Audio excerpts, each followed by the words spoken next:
रोमांचक कहानियां चैनल में आपका स्वागत है। इस यात्रा की शुरुआत होती है निडर मोआना से, जो पूरे जोश और उत्साह के साथ एक रहस्यमयी द्वीप की खोज में निकल पड़ती है। उसे नई जगहों को खोजने और अपने पूर्वजों की तरह समुद्र से लोगों को जोड़ने का जुनून है। जैसे जैसे वह आगे बढ़ती है, गलती से एक छोटे से केकड़े पर कदम रख देती है, जो शांति से आराम कर रहा था। लेकिन सौभाग्य से उसे कोई नुकसान नहीं होता। उसके साथ उसका वफादार सूअर भी होता है, जो इस रोमांचक यात्रा से पूरी तरह थका हुआ लगता है। लेकिन मोआना अपने संकल्प और साहस को दिखाते हुए उसे अपनी पीठ पर उठाकर एक खड़ी पहाड़ी पर चढ़ने लगती है। कठिन परिश्रम के बाद आखिरकार वह पहाड़ी की चोटी पर पहुंचती है, जहां उसका जिज्ञासु और गर्वीला मुर्गा पहले से ही इंतजार कर रहा होता है। चोटी से मोआना अपने सामने फैले अद्भुत नज़ारे को देखती है। अपने हाथ में एक शंख पकड़कर वह उसमें फूंक मारती है, जिससे उसकी आवाज़ दूर दूर तक फैलती है, उम्मीद करते हुए कि कहीं से कोई जवाब आएगा। लेकिन उसकी पुकार केवल शांति में खो जाती है। फिर भी मोआना हार नहीं मानती। उसके दिल की गहराइयों में एक विश्वास है कि एक दिन कोई जरूर जवाब देगा। अचानक सन्नाटे को तोड़ती हुई एक आवाज़ आती है।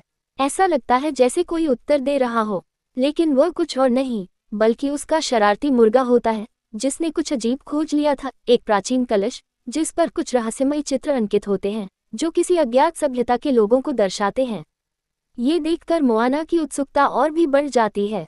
उसे महसूस होता है कि यह खोज ये साबित करने की कुंजी हो सकती है कि कहीं और भी सभ्यताएं मौजूद हैं। आंखों में नई उम्मीद और आत्मविश्वास के साथ वह अपने साथियों से कहती है कि अब उन्हें जल्द से जल्द घर लौटना होगा। लोग उनकी राह देख रहे हैं। उनकी वापसी का सफर रोमांच और उम्मीद से भरा होता है। जैसे ही वे अपने घर के करीब पहुंचते हैं, मोआना खुशी से गाना गाने लगती है। गांव में पहुंचते ही लोग तालियां बजाकर उनका स्वागत करते हैं। उनके माता पिता तुई और सीना खुशी से उनकी ओर बढ़ते हैं और पूरे गांव के साथ मिलकर एक उत्साहपूर्ण गीत गाने लगते हैं, जो एकता और समुदाय की भावना को दर्शाता है। इस भीड़ में मोनी नाम का एक लड़का भी होता है, जो द्वीप की कहानियों का दीवाना है।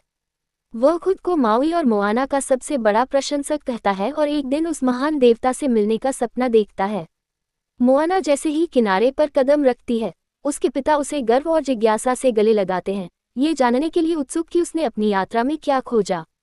मोआना जोश और दृढ़ संकल्प से भरी हुई उन्हें वह रहस्यमय कलश दिखाती है और समझाती है कि यह अन्य सभ्यताओं के अस्तित्व का प्रमाण हो सकता है।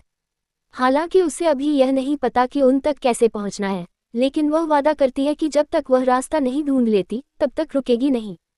इसी बीच उसकी छोटी बहन सैमिया हंसते हुए उसे छेड़ती है और मजाक में कहती है कि ऐसा लगता है जैसे मोआना कई सालों से गायब थी, जबकि असल में वह सिर्फ 3 दिनों के लिए ही गई थी। बाद में मोआना सैमिया को उनके पूर्वजों के पवित्र स्थल पर ले जाती है, एक ऐसा स्थान जहां इतिहास और रहस्य समाये हुए हैं और जहां मोआना ने खुद अपने लोगों की परंपराओं और गौरवशाली विरासत के बारे में सीखा था। मोआना और सैमिया जब उस पवित्र स्थान से गुजरते हैं, तो मोआना अपनी बहन को अपने पिछले मिशन के बारे में बताती है, कैसे उसने टेफिटी का दिल लौटाया था। यह एक अद्भुत सफर था जिसने उसकी पूरी जिंदगी बदल दी। सैमिया उत्सुकता से पूछती है कि उसे यह करने में कितना समय लगा। मुस्कुराते हुए मोआना कहती है कि बस कुछ हफ्ते, लेकिन सैमिया को ये बहुत लंबा लगता है और वह अपनी बेसब्री जाहिर करती है। मोआना अपनी आवाज़ में एक नई ऊर्जा के साथ एक और रोमांचक कहानी सुनाने लगती है। बहुत पहले, जब माउई ने टेफिटी का दिल चुराया भी नहीं था, तब उनके पूर्वजों में से एक महान टाओताई पासा ने एक सपना देखा था, सभी समुद्री लोगों को एक साथ जोड़ने का। लेकिन देवताओं और मनुष्यों की चालबाजियों ने इस सपने को अधूरा छोड़ दिया और अब ये जिम्मेदारी मोआना के कंधों पर आ गई है। उसे लगता है कि यह उसका कर्तव्य है इस अधूरे मिशन को पूरा करना, और वह सैमिया को ये सब समझाती है। पर अपनी मासूमियत में सैमिया सुझाव देती है कि माउई ही यह काम कर ले, ताकि मोआना हमेशा द्वीप पर उसके साथ रह सके। लेकिन मोआना अपनी बहादुरी के साथ समझाती है कि माउई के पास अपनी जिम्मेदारियां हैं, क्योंकि वह एक अर्ध देवता है और यह मिशन, ये तकदीर सिर्फ उसकी है। दृश्य बदलता है और हम माउई को एक खतरनाक सफर पर देखते हैं, जहां वह मिथकीय द्वीप मोटुफेतु का पोर्टल खोजने की कोशिश कर रहा है। लेकिन उसके रास्ते में एक प्राचीन संरक्षक मातांगी खड़ी होती है, जो उस पोर्टल की रक्षा कर रही है। हमेशा की तरह हंकारी माउई वहां से गुजरने की मांग करता है, लेकिन मातांगी उसे रोक देती है और कहती है कि पहले उसे उस युवती से मिलना होगा जिसने एक समय उसके साथ साझेदारी की थी, मोआना। माउई अपनी आदत के अनुसार झूठ बोलता है और दावा करता है कि उसने मोआना का इस्तेमाल सिर्फ अपनी जादुई हुक को वापस पाने के लिए किया था और वह उसके पालतू मुर्गे का भी मजाक उड़ाता है। फिर वह अपनी चाल बदलता है और असली समस्या बताता है। एक दुष्ट देवता नालो ने मोटुफेतू को एक अंधेरे और घातक तूफान में ढक दिया है। माउई कहता है कि मोआना का इससे कोई लेना देना नहीं है, लेकिन मातांगी उसे बीच में ही रोक देती है। वह याद दिलाती है कि माउई ने ही मोआना को एक महान नाविक बनने में मदद की थी और अब वह इस मिशन से अटूट रूप से जुड़ी हुई है। फिर हम मोआना के द्वीप पर लौटते हैं, जहां वह खुशी से चमक रही है। वह अपने लोगों को नए नृत्य सिखा रही है और समुदाय को एक नई ऊर्जा के साथ जोड़ रही है। जब वह समाप्त करती है तो उसका पिता तुई गर्व भरी मुस्कान के साथ उसके पास आता है और बताता है कि आज की रात बेहद खास होने वाली है। मोआना को एक विशेष सम्मान मिलने वाला है, उसे अपने वंश की आखिरी महान नाविक के रूप में मान्यता दी जाएगी। यह उपाधि केवल उन्हीं को दी जाती है जो क्षितिज से परे सपने देखते हैं। तुई कहता है कि अब उसका समय आ गया है कि वह अपने लोगों को आगे ले जाए और उनके लिए एक नई राह दिखाए। रात होते ही पूरा द्वीप इस ऐतिहासिक पल को मनाने के लिए इकट्ठा होता है। तारों से भरे आसमान और एक प्राचीन अलाव की रोशनी के नीचे मोआना गर्व से टाओताई की उपाधि स्वीकार करती है। ये कई पीढ़ियों बाद पहली बार हुआ है कि कोई इस सम्मान को धारण कर रहा है। समारोह शुरू होता है, जहां उसे द्वीप की निर्विवाद नेता के रूप में स्वीकार किया जाता है, जिसे उसके पूर्वजों की बुद्धि मार्गदर्शन दे रही है। सब कुछ गंभीर हो जाता है जब मोआना एक पवित्र शपथ लेती है, अपने लोगों की रक्षा करने और उन्हें आपस में जोड़ने की। अचानक समारोह एक अप्रत्याशित मोड़ ले लेता है। मोआना अचानक खुद को एक भयंकर समुद्री तूफान के बीच पाती है। लहरें उफान मारती हैं, आसमान काला पड़ जाता है और हर तरफ अराजकता फैल जाती है। वह पूरी ताकत से तूफान से लड़ने की कोशिश करती है, लेकिन अंततः पानी में गिर जाती है। जब वह ऊपर आती है तो वह खुद को अपने ही द्वीप पर पाती है, लेकिन सब कुछ बदल चुका होता है। चारों ओर वीरानी छाई होती है, द्वीप सुनसान और खाली होता है और उसके लोगों का कोई नामो निशान नहीं होता। इस भयावह दृश्य के बीच उसके पूर्वजों की आवाज उसके मन में गूंजती है। वे समझाते हैं कि जो कुछ वह देख रही है वह एक संभावित भविष्य है, वह भयावह भाग्य जो उसके और उसके लोगों का इंतजार कर रहा है अगर वह पौराणिक द्वीप मोटुफेतू को खोजने और द्वीपों को फिर से जोड़ने में असफल होती है। उसके पूर्वज उसे याद दिलाते हैं कि टेफिती का हृदय लौटाना केवल पहला कदम था। अब उसका नया उद्देश्य मोटुफेतू को घेरे हुए तूफान को शांत करना है। इस कार्य को पूरा करने के लिए उसे आकाश में जलते हुए अग्नि प्रकाश का अनुसरण करना होगा, जो उसे उन स्थानों तक ले जाएगा जहां उसके पूर्वज भी नहीं पहुंच सके। उसका उद्देश्य सिर्फ मोटुफेतू को बचाना नहीं है, बल्कि पूरे महासागर के द्वीपों को फिर से एक करना और खोए हुए संतुलन को बहाल करना है। क्षण भर में मोआना वापस उसी समारोह में लौट आती है। सब कुछ सामान्य लगता है, लेकिन उसके हृदय में ये चेतावनी गूंज रही होती है जिसे वह नजरअंदाज नहीं कर सकती। दृढ़ संकल्प के साथ वह अपने माता पिता और पूरे गांव को बताती है कि उसे मोटुफेतू को खोजने के लिए एक नई यात्रा पर निकलना होगा। तभी मोनी, एक उत्साही युवा कहानीकार, उत्साह में कूद पड़ता है और एक प्राचीन कथा सुनाने लगता है। वह बताता है कि बहुत समय पहले समुद्र के सभी लोग एक दूसरे से जुड़े हुए थे, लेकिन एक ईर्ष्यालु देवता नालो, जो इस एकता की शक्ति से जलता था, उसने मोटुफेतू पर एक शाश्वत तूफान का श्राप डाल दिया।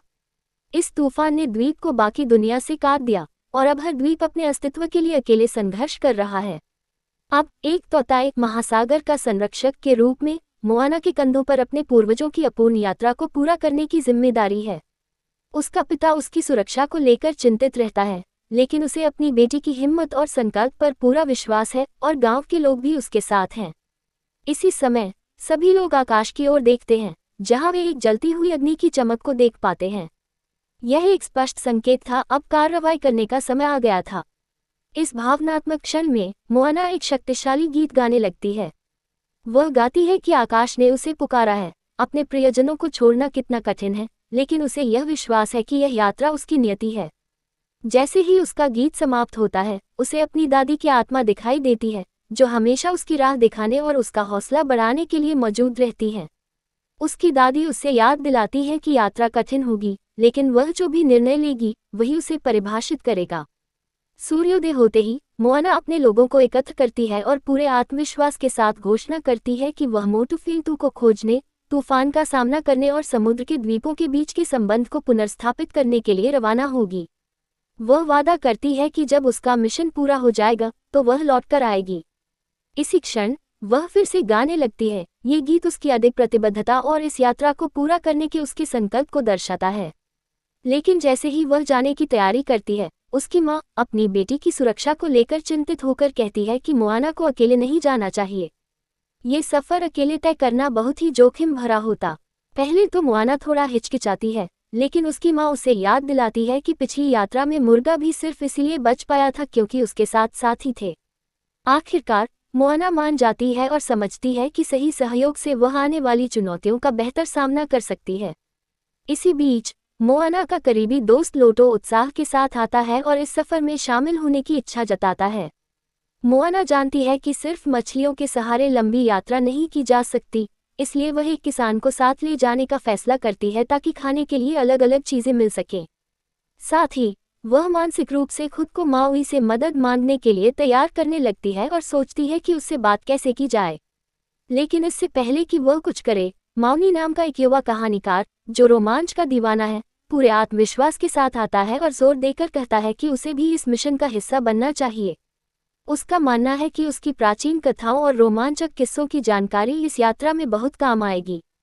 उसी समय छोटी बच्ची सैमिया मासूमियत से मोआना से विनती करती है कि वह उसे भी अपने साथ ले चले। मोआना प्यार से समझाती है कि वह अभी समुद्र की चुनौतियों का सामना करने के लिए बहुत छोटी है। सैमिया को दिलासा देने के लिए मोआना उसे समुद्र की सुंदरता दिखाती है और बताती है कि समुद्र एक ऐसा दोस्त है जो सभी को जोड़कर रखता है, चाहे वे कितनी भी दूर क्यों ना हों। मोआना की बातों से भावुक होकर सैमिया उसे एक स्टारफिश भेंट करती है, ये कहते हुए कि यह उनके घर और आपसी जुड़ाव का प्रतीक है। मोआना इस उपहार को दिल से स्वीकार करती है और अपने साथियों के साथ यात्रा की शुरुआत करती है। दूसरी तरफ माउई एक जटिल जाल में फंसा होता है और अपने जादुई हुक के बिना बेहद परेशान होता है। कुछ छोटे मेढक उसे छुड़ाने की कोशिश करते हैं, लेकिन वे असफल रहते हैं। माउई के शरीर पर बने उसके टैटू, जो उसकी अंतरात्मा का प्रतीक है, उसे बताते हैं कि मोआना जल्द ही उसे बचाने आएगी, लेकिन वह इस विचार को पूरी तरह ठुकरा देता है। माउई को पूरा यकीन है कि वह अपनी समस्याओं को खुद संभाल सकता है और उसे किसी की मदद की जरूरत नहीं। तभी उसकी दुश्मन मातांगी वहां आती है और उसका मजाक उड़ाती है। व्यंग्य करते हुए वह उसे आज़ाद करने की पेशकश करती है, लेकिन साथ ही यह भी कहती है कि उसे मोआना से मिलने का इंतजार है। वहीं मोआना को एक नई समस्या का सामना करना पड़ता है। कुछ साथी समुद्र से डरते हैं और उनमें से एक को तैरना भी नहीं आता। मोआना धैर्य और नेतृत्व दिखाते हुए उनकी चिंता दूर करने की कोशिश करती है और उन्हें प्रेरित करती है कि वे इस सफ़र का आनंद लें। धीरे धीरे उत्साह समूह में फैलने लगता है, हालांकि किसान अब भी संदेह में रहता है। लेकिन इसके बावजूद मोआना सभी को आगे बढ़ने के लिए प्रेरित करती है। अचानक एक तेज लहर उनके डोंगी को रास्ते से भटका देती है। दूर क्षितिज पर उन्हें एक द्वीप जैसा कुछ दिखता है, लेकिन पास जाने पर वे समझ जाते हैं कि यह कोई टापू नहीं, बल्कि उससे कहीं अधिक खतरनाक चीज है। वे काकामोरा से टकराते हैं, जो छोटे मगर बेहद लड़ाकू नारियल योद्धा होते हैं और उन पर बेरहमी से हमला कर देते हैं।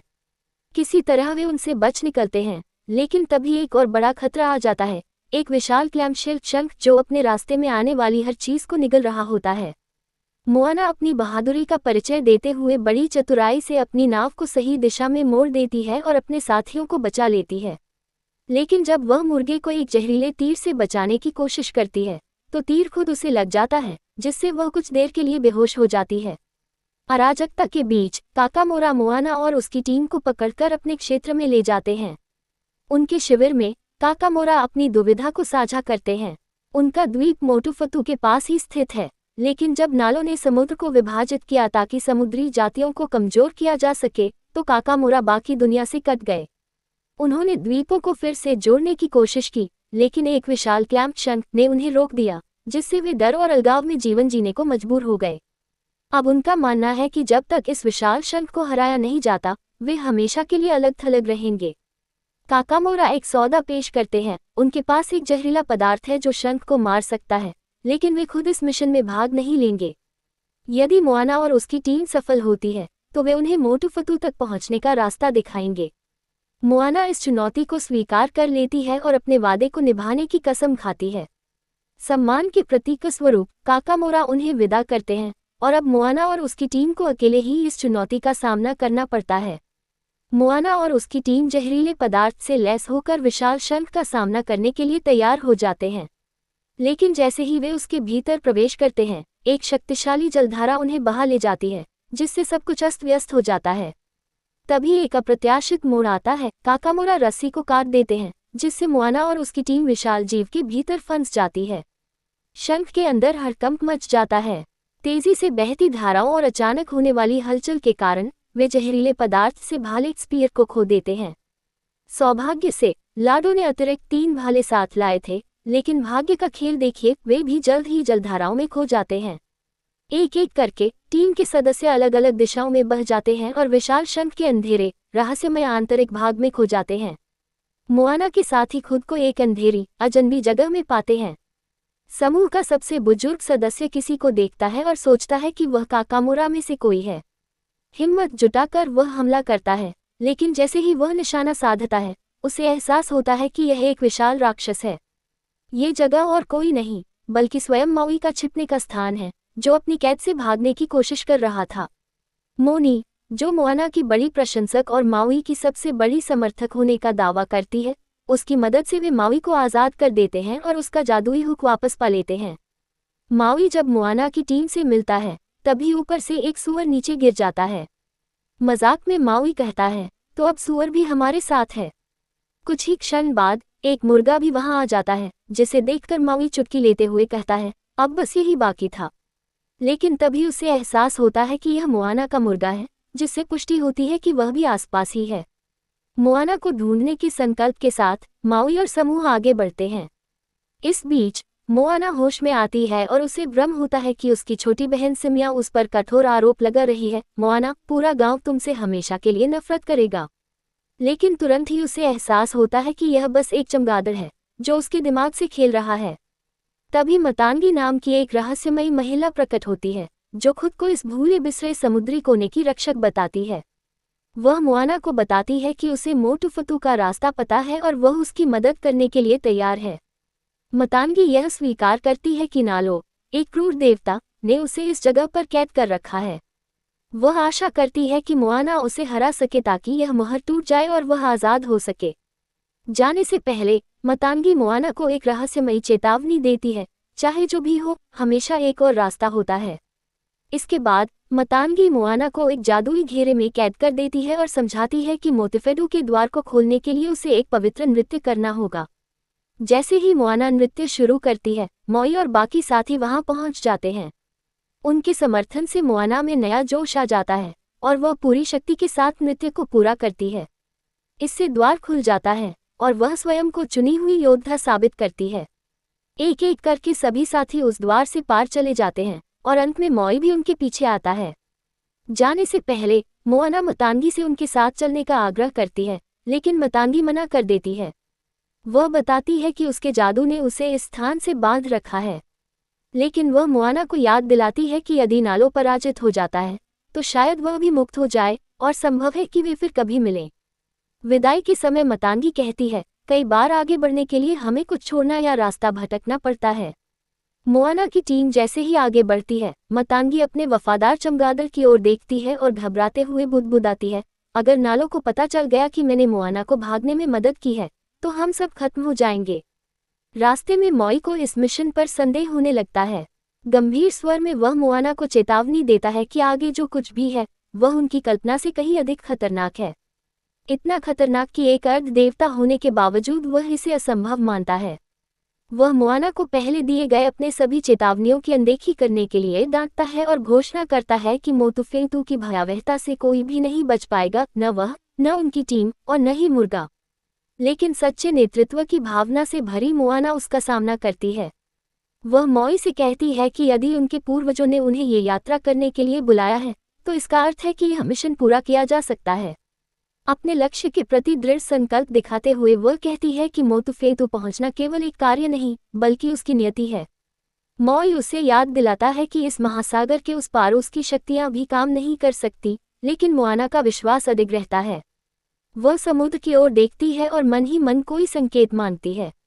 अचानक उसे अपनी दादी जैसी एक आकृति दिखाई देती है, लेकिन जैसे ही वह करीब जाती है, उसे एहसास होता है कि यह उसकी दादी नहीं है। ये तो नालो द्वारा भेजा गया एक भयानक जल जंतु था, जो उनके रास्ते को रोकने के लिए तैयार किया गया था। तनाव बढ़ता है। मॉय अपनी रूप बदलने की शक्ति का उपयोग करता है और एक छोटे शार्क में बदलकर पानी में उतर जाता है ताकि उस जीव का ध्यान भटका सके। वहां अफरा तफरी मच जाती है। मॉय लगभग अपनी जान गंवा बैठता है, लेकिन टीम के साहस और एकजुटता से वे सब बच जाते हैं। फिर भी ये संघर्ष मोआना के मन में गहरी ग्लानि छोड़ जाता है। कुछ दूर तैरते हुए मोआना को अपने पूर्वजों की एक प्राचीन डोंगी के अवशेष दिखते हैं। ये बीते सफर और किए गए बलिदानों की एक भयावह याद दिलाता है। वह गहराई से सोचने लगती है और पहली बार अपने निर्णय पर संदेह करने लगती है, क्या अपने द्वीप को छोड़कर आना एक गलती थी। मोआना को एहसास होता है कि उसने अपने दोस्तों को खतरे में डाल दिया है, जिससे वह पूरी तरह हार मानने का सोचने लगती है। लेकिन माउई उसकी हताशा को देखकर उसे हार नहीं मानने देता। अपनी चिर परिचित आत्मविश्वास और आकर्षक अंदाज में वह एक प्रेरणादायक गीत गाने लगता है। गाने के बोल मोआना को याद दिलाते हैं कि वह कौन है और उसने अब तक क्या क्या हासिल किया है। वह उसे बताता है कि उसका नाम उसके लोगों के लिए उम्मीद का प्रतीक बन चुका है। उसकी बहादुरी ने न सिर्फ अपने समुदाय को बल्कि खुद माउई को भी प्रेरित किया है। माउई उसे भरोसा दिलाता है कि वह अब तक की सबसे महान नाविक है, जो किसी भी चुनौती का सामना कर सकती है, चाहे वह कितनी भी कठिन क्यों न हो। माउई के शब्दों और गाने की ऊर्जा धीरे धीरे मोआना के अंदर एक नई चिंगारी जला देते हैं। वह फिर से आत्मविश्वास से भर जाती है और दृढ़ निश्चय के साथ मिशन पूरा करने की कसम खाती है, न सिर्फ अपने लोगों के लिए बल्कि खुद के लिए भी। माउई और अपने दल के साथ वह आगे आने वाली चुनौतियों का सामना करने के लिए पूरी तरह तैयार हो जाती है। माउई की प्रेरणादायक बातों से न केवल मोआना बल्कि उसकी पूरी टीम का हौसला बढ़ जाता है। मोनी, जो मौत के मुंह से बाहर आया है, मिशन के लिए अपना पूरा समर्थन देने की कसम खाता है। पूरी टीम एकजुट होकर मोआना का साथ देने के लिए तैयार हो जाती है। हर कोई यह समझता है कि इस यात्रा में उनकी भूमिका कितनी महत्वपूर्ण है। एक साथ मिलकर वे आगे बढ़ने के लिए अपने इरादों को और मजबूत कर लेते हैं। जैसे ही वे अपनी यात्रा शुरू करते हैं, माउई मजाक में कहता है कि उसे एक द्वीप उठाए हुए काफी समय हो गया है और अब इसे दोबारा करने का समय आ गया है। लेकिन जैसे ही वे मोतुफीतू के करीब पहुंचते हैं, अचानक उनके सामने एक विशाल तूफान खड़ा हो जाता है। मोआना अपने अटूट साहस और नेतृत्व कौशल का परिचय देते हुए जहाज को संभाल लेती है और कुशलता से उसे ऊंची लहरों के बीच आगे बढ़ाने लगती है।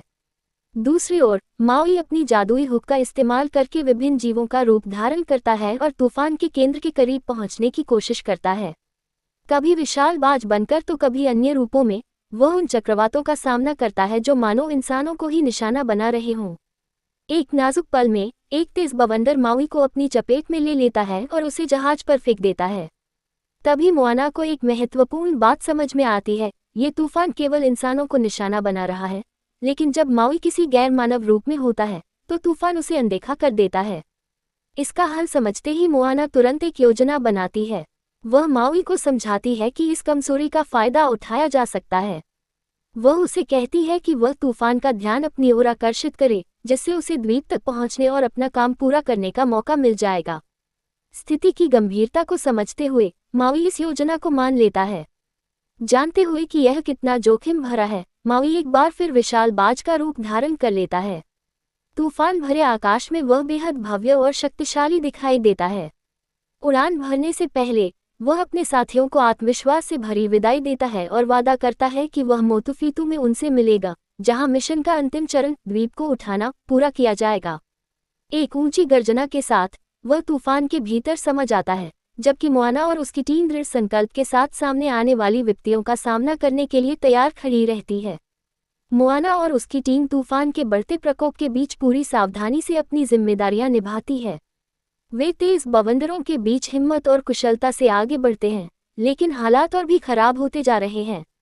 दूर से मोआना देखती है कि माओ मोटुफेतु तक पहुंच चुका है। वह अपने जादुई हुक की मदद से द्वीप को उठाने की कोशिश करता है, लेकिन दुष्ट देवता नालो उसे सफल नहीं होने देना चाहता।